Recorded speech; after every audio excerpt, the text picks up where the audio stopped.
They must have the ring that lets them control the power of storms. Shoot first and ask questions later, huh? That's pirates for you. Come on, let's just hurry. All right, fine. Let's do it. Aloha, everybody, and welcome to Part 8 of Sonic and the Secret Rings. We are now doing the mandatory other missions of Pirate Storm.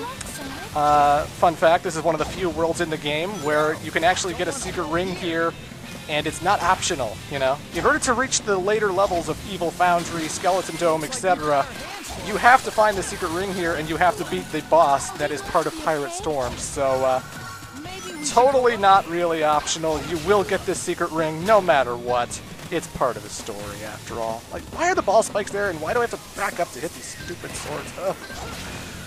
This game. Good job. I was touching on this at the end of the last Pirate Storm level, but I'm going to touch upon it again since we're coming up to it. Diagonal motions of going left to right, I don't like. The camera angle should be a lot better for this part. It's really hard to dodge fire when it's really hard to distinguish where your character is and how far left you're going and how far right you need to be, you know? Like, if the camera's like right behind Sonic and I'm just looking down a straight pathway, that's totally cool, totally fine, but I just hate when I have to dodge stuff while running in a really awkward camera angle, you know? There's a lot of awkward camera angles in Sonic and the Secret Rings, and they tend to hang me up. People always say, well, the game's so much better when you're faster. But no! Look at this section. If I was faster, I would run into these things more, because I can't control how fast Sonic is around the area. Like, I can't react to stuff that fast, you know? Yeah, it's great when Sonic's a little bit faster for the earlier levels, but for the later levels and stuff, no! Slow down, Sonic! I can't see what the hell you're running towards. If I keep running into this shit, I'm gonna keep getting hit. And then I might fail this potential Die Hard mission, which I was a part of right now. Again, Die Hard challenges, you can't die. I can take a few hits, but if you're expecting me to perfect that, thank God the perfect challenge is not mandatory. That's all I have to say. This mission is a stealth challenge, meaning I cannot attack any of the enemies. I don't think I actually covered this in the Dinosaur Jungle one. One of the Dinosaur Jungle ones, I think the last one, was a stealth challenge, and in that mission I couldn't kill anybody. If I kill one enemy, then I fail the mission. So it's not really stealth. The enemies know I'm there, they see me, but at the same time I cannot kill them because... I don't know. Oh no, Eraser Jin's minion died. The whole adventure is ruined. Why, Sonic? Why? How could you screw up that very specific part of the story that is being written by... Oh, this control's terrible. Ugh. You gotta know how to push that brake button. You gotta know how to stop Sonic on a dime, you know? Because if you're constantly moving, you're constantly falling into shit that you don't want to run into. And that's never fun. So I was totally wrong about something in Part 6. Well, not wrong, it's just I completely forgot about it. There is another Sonic character that we could potentially run into, but I will be saving him for the extra video because it's not really mandatory. A lot of people playing the game probably don't even know he's in this game because it's a very hidden, very secretive part of the game. But there is another Sonic character in the levels, and I will show him off in an extra video. There's going to be a whole bunch of extra videos. I'll probably do some side missions that I really find awful. If anyone has any side missions they want to see me try, quote-unquote try, not successfully pull off, mind you, but some of these missions are bullshit. Like, I'm probably going to try a perfect challenge and leave in the deaths just so you guys have a clear idea of what the game's like, but I don't know. That depends what I'm doing with an extra video, because I definitely got the Sonic Party mode. That will be a thing I do with my friends, you know. I figure I'll play as Silver, since he's one of the harder characters to unlock, but, you know. We'll see how that goes. We'll see how that goes. I'm anticipating the future of this playthrough, and not what I'm doing right now. Again, I cannot react to this shit fast enough. I don't want Sonic to be too fast, because I just can't dodge this shit good enough. Again, you can say I suck, you can say my reaction's awkward, but there is a difference between having a control stick and having to motion left and right. There is a delay from tilting an entire remote from one side to another. Sometimes I feel like, I should have made that, or I should have went more left there. This game, fuck. Okay, this is where the game just totally loses all appeal for me. I'm just constantly running into shit. I don't like the levels I'm playing around in. This is where I start getting angry.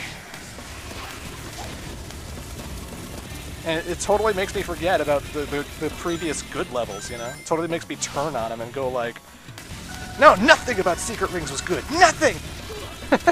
Like, finishing Sonic Rivals, I was so dead set on this game being one of the worst Sonic games I've ever played, but, you know, then I did the playthrough and I was like, you know what? Everything up to Pirate Storm's really not that bad. I can't call it the worst Sonic game ever, because these levels are pretty fine, but... Oh, I remembered. When I got to this bullshit, I remembered. I know they're encouraging me to use Time Break for this section, but again, I don't like Time Break because Sonic moves just as slow as everything else. So you have to anticipate how fast Sonic's going to be when he makes that jump. You know? Like, you have to jump right when the thing gets out of the way, because if you don't, Sonic will probably still get hit.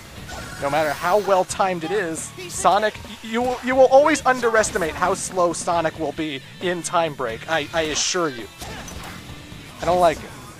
But even still, when the blades killed me, my soul gauge drained, so I could not activate Time Break anymore. I had to rely on instinct and jump when I needed to jump, you know? And this control scheme, when everything is specific, I'm not a fan. The rings do guide you where you want to go, but again, those ball spikes can still hit me. Oh, boy.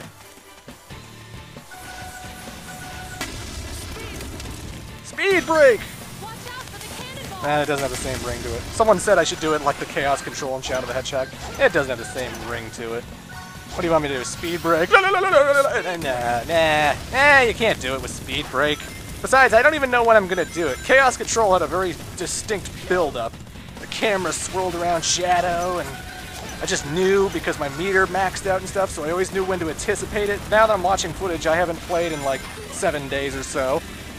That'd be like 2 weeks by now. Whatever. Now that I'm looking at footage I haven't played in 2 weeks, it's like I don't remember when I speed braked. I don't know when I got the inkling to... I'm gonna activate it now, because it seems like a good time to do it now. Past Clement.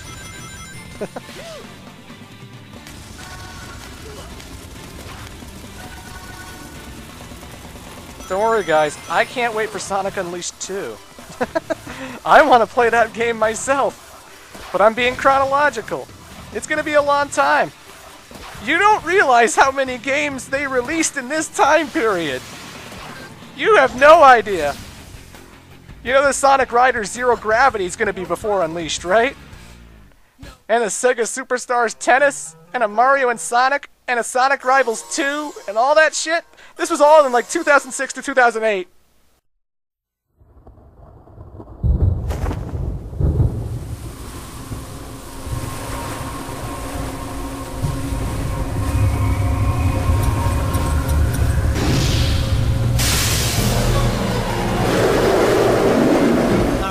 Someone's looking for a duel. Sonic! This should be interesting. Come on, let's have some fun.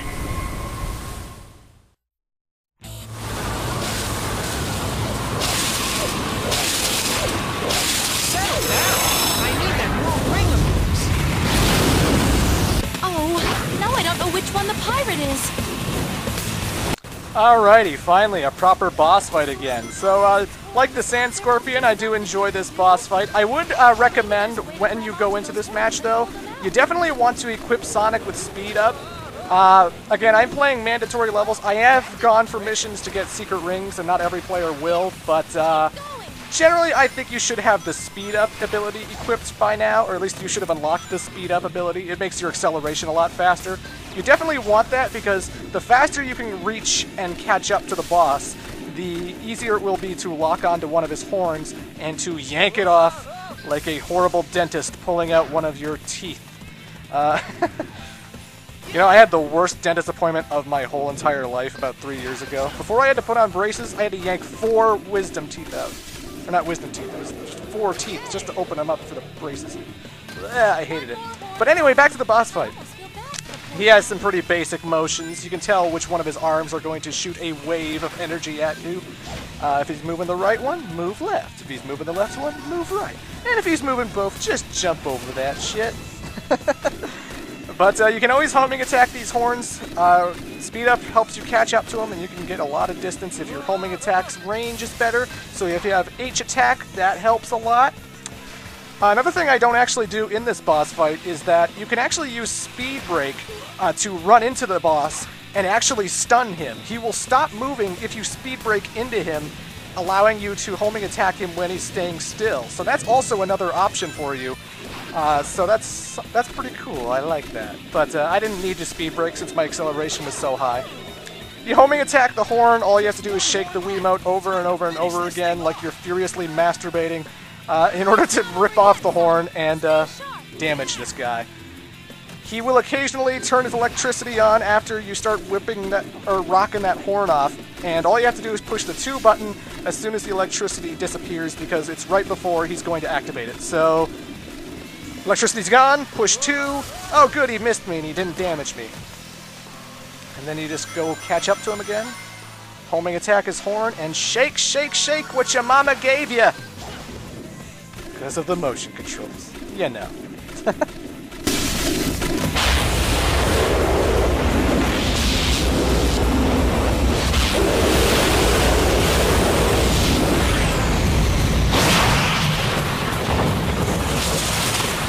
Hey, cheer up!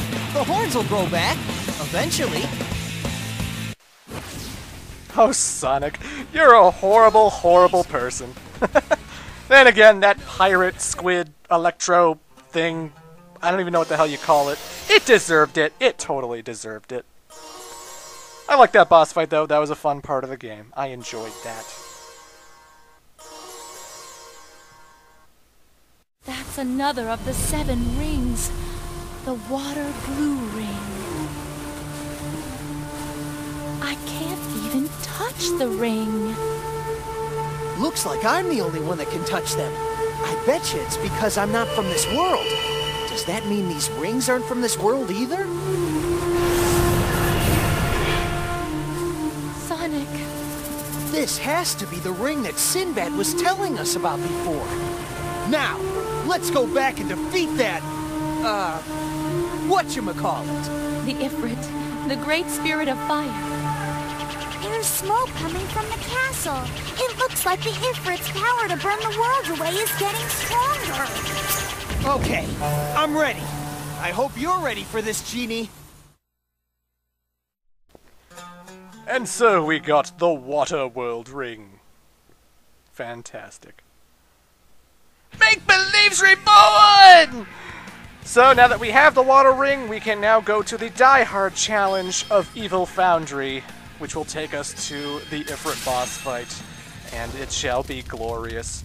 Yeah, I was actually surprised reading about the Evil Foundry comments when I uploaded that last part where I first went to this level. Apparently a lot of people hate this level. Again, I think this is one of the earlier worlds, so it's a lot more manageable. Maybe you have a lot more trouble with a lot of the optional objectives, which I never tested out during this playthrough. I only played what was mandatory, so I can't remember any of the bullshit objectives. I'll have to practice that out and stuff, but in terms of like the regular mandatory levels, I don't think this level's that horrible. I think actually Evil Foundry is one of the fairer, more decent levels, you know. It's got a rockin' soundtrack, it's got nice projectiles that generally you can see coming, generally. But, you know, I don't really have too much of a problem with this level. But, yeah, we have to do this mission because we can't just go up to the Ifrit's room again and do level 1 again. That wouldn't make sense. And you can't die, so I have no rings. If I get hit, I have to redo the entire level all over again. But luckily, it's not that long. Just made it. A bronze for a minute time? But that was so fast! Throw me a bone, Sonic. Throw me a bone. Anyway, we're gonna face off with the Ifrit in Part 9. Toodles.